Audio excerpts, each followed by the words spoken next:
Té constància de que el llavors conseller d'Agricultura oferirà treball a famílies de les víctimes? Ninguna constància, no tinc constància.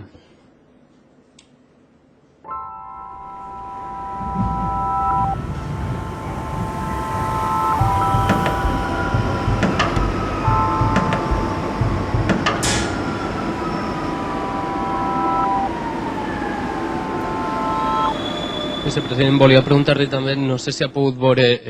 un vídeo que es va fer públic ahir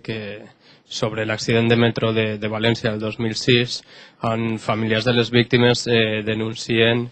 que el llavors conseller d'Agricultura i ara president de les Corts, Juan Cotino, va oferir a la família treballs i ells apunten que per a que no armaren massa rebombori o que es preguntaven si es personarien en el procés judicial. Volia saber si arran totes aquestes informacions el govern valencià o el president ha repensat rebre a les víctimes, parlar amb elles, reobrir potser una investigació a les Corts. No sé quina opinió li mereix el vídeo i sé si l'ha vist. Mire, jo no he vist el vídeo, per tant no puc opinar del mateix. En quant al president, puc dir-li que quan va prendre possessió, una de les seues primeres actuacions va ser precisament rebre a les víctimes d'aquest accident. I en quant a més actuacions, jo desconec el que es puga acordar en el futur, però jo sí que m'agradaria fer una reflexió per tot el que està dient-se. És un assumpte que té 3 arxius judicials i quan els jutges, els magistrats ho han arxivat, han tingut en compte moltíssimes valoracions, informes tècnics,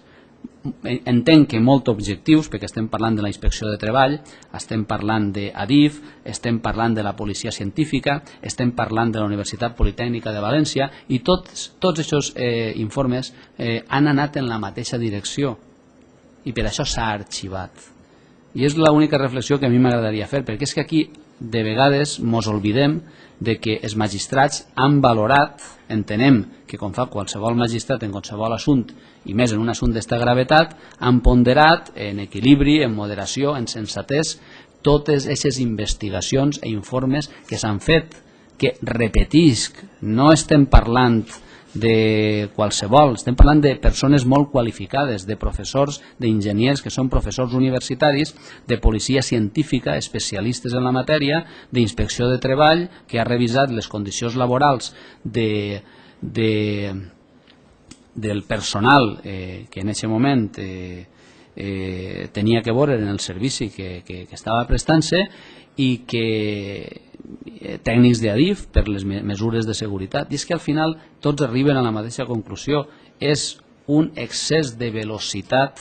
del conductor per unes causes que una de les sentències de l'audiència diu que és inexplicable, però que és així. Hi ha informes que diu que foren les que foren les mesures de seguretat, en eixa velocitat haver sigut impossible evitar l'accident. I ho diu gent, persones que estan molt qualificades. Per tant, entenem que la Generalitat ha fet el que tenia que fer en aquesta matèria.